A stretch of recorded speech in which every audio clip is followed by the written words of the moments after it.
with this, again, I know I said this once already, but being a shorter episode and everything, I wanted to use this time to be able to talk about another one of our viewers. This is the second viewer topic that we're going to be bringing up. So we have one of our followers and viewers that's honestly, I don't remember how far back they started watching and engaging with us, but like they're awesome. They're on almost every live stream and bringing information forward and everything, and laughs and good conversation. And it's Ian. Yeah, it's Ian, the star of the chat, which he's been dubbed of the chat. So we appreciate everything that comes from. Just we should get a little gold star and put Ian's name on it. We should. That would be hilarious to use as an emote in the chat. That would be funny. Every time he comments, people just spam star with Ian on it, star of the chat. That'd be so funny. Super funny. But to dig into what we're talking about here, he brought forward a very, very, very, very interesting topic. And with these shorter episodes, this isn't going to do it justice, but I wanted a little bit of an intro because I do feel like this is going to be pretty extensive for us to look into and dive into. So I wanted to pull out a couple things here that I was like blown away on, okay?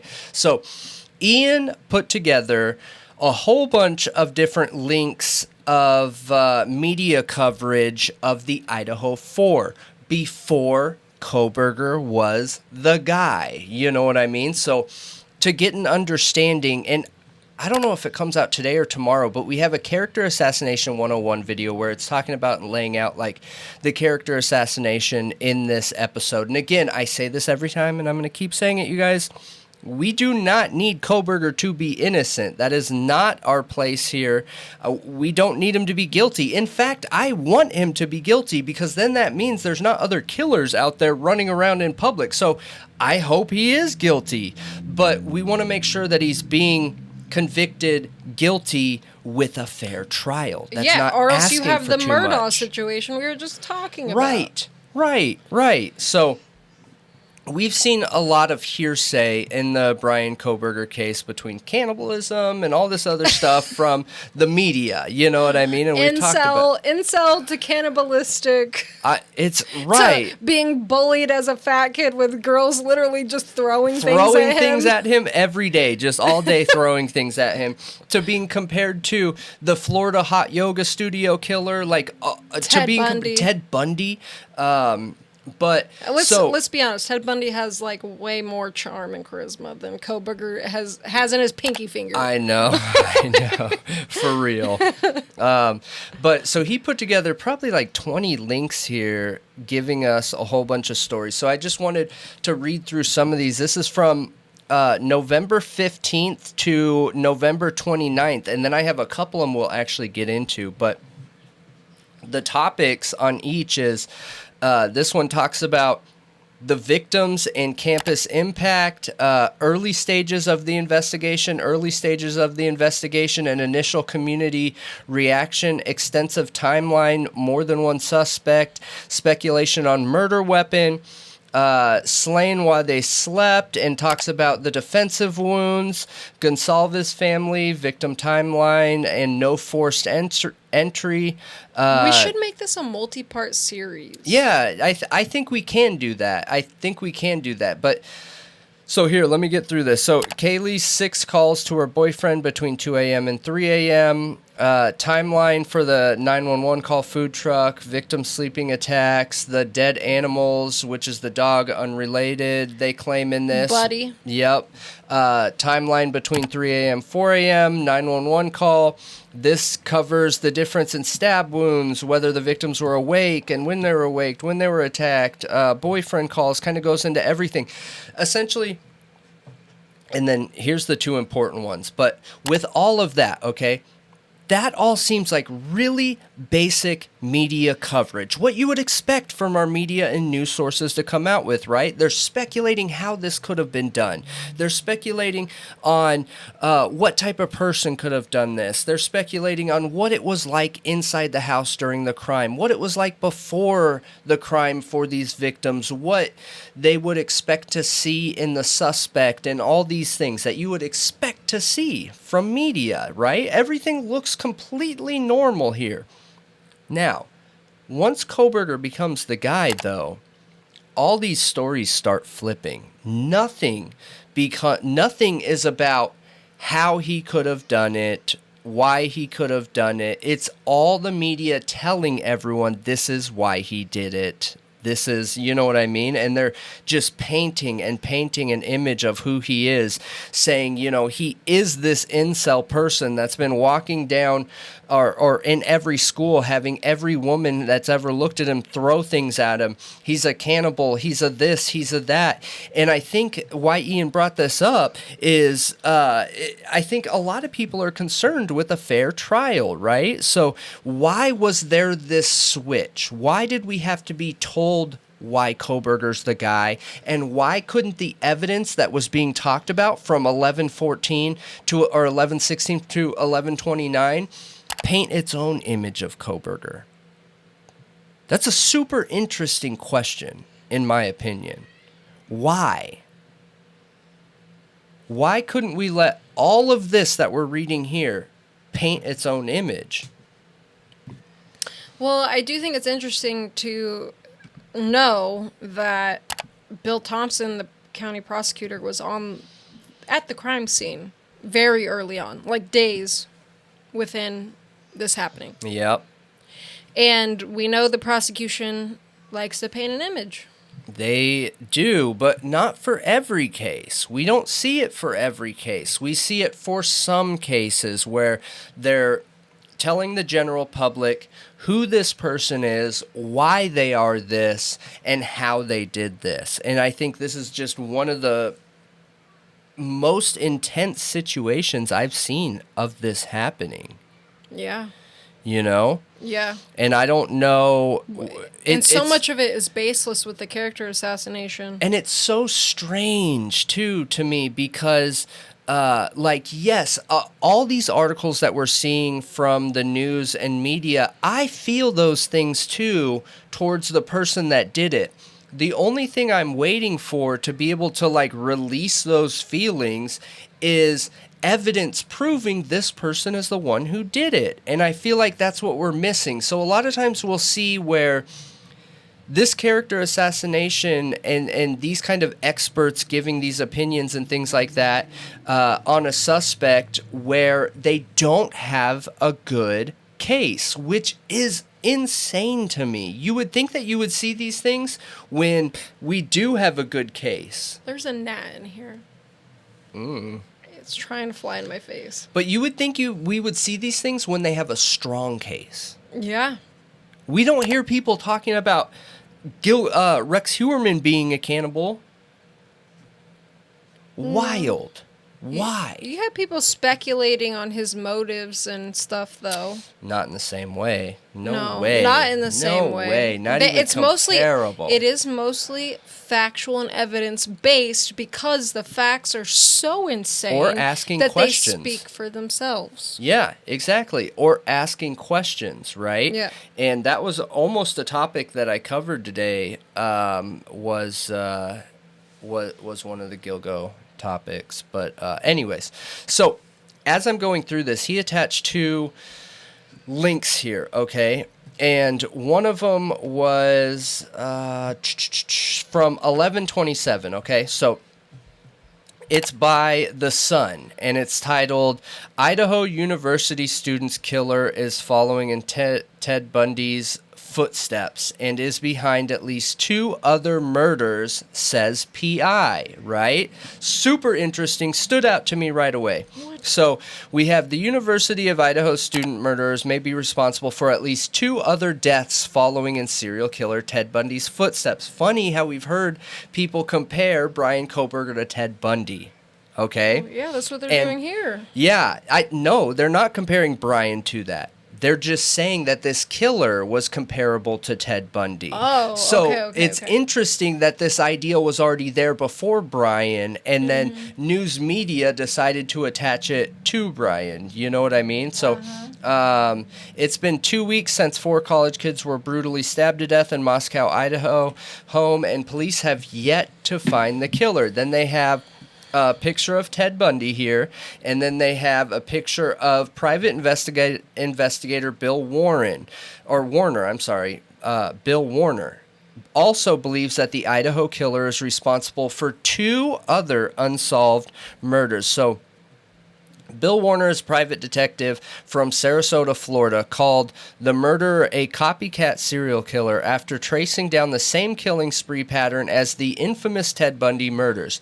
The gruesome deaths of the 4 roommates have captured the public's attention since police made the chilling discovery on November 13th.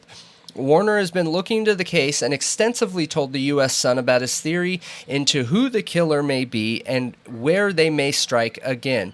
As far as I can ascertain, there is no link to any boyfriend of the 3 college students, says Warner. Cops have ruled out all male acquaintances. He added, appears to be a stalker targeted one of the girls, most likely Kaylee. The stalker serial killer knew where Kaylee lived and found easy access through a rear unlocked slider to the house, and then went about killing anyone he found during the rampage. All of this appears to be done by a power control serial killer, much like serial killer Ted Bundy during his rampage in the 1970s. A current-day copycat serial killer, warned Warren. Now, these 2 attacks, okay? Warner mentioned 2 other unsolved murders that were committed in recent years, one in Oregon and one in Washington, right by Idaho. So super interesting. Both were knife attacks, like the Idaho murders. On August 13th, 2021, a couple from Salem, Oregon, Travis and Jamelin Juetten, sorry if I hacked that, were stabbed in the middle of the night with a long knife. Crazy. It's identical. Okay? It was a couple. Friends said Travis, 26, died while trying to stop the frenzied killer from attacking his 24-year-old wife, who ended up surviving from 19 stab wounds. Oh my gosh. She didn't survive, based on another article I found. But, so this was August 13th, 2021, okay? When did it happened in November of 2022? Yeah. Well, there's one more before that. Sandra Ladd, 71, was discovered with multiple stab wounds in her torso on June 12th, 2020. So if this killer could be linked to this, it could be an escalation, and Sandra could be possibly one of the first times. When serial killers first start, a lot of times we see them focusing on younger, weaker, more controllable people, like younger people, or if they're a man, a small-statured woman, or in this case, maybe an elderly woman, 71. I want to know about her family members. Does she have a grandson? Does she have a child that... I don't know. Yeah, you know what I mean? good, We need to look into who she is, right. And if that could have been this person's first kill. Was So their many mother or go grandmother after- or something like that? So many go after their mom or grandma because they have an overbearing, controlling parent. So Sandra Ladd was found in her Washougal home in Washington. The 2 knife attacks happened within 70 miles of each other. However, police have said that a 2021 Oregon murder and a 99 Washington murder may also share similarities, but does not appear to be any evidence related to the case. So I pulled up the one of the couple.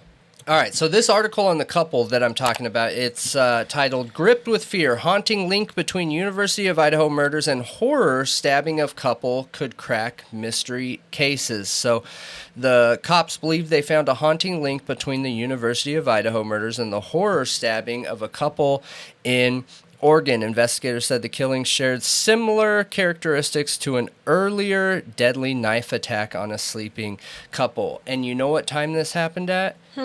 3 a.m.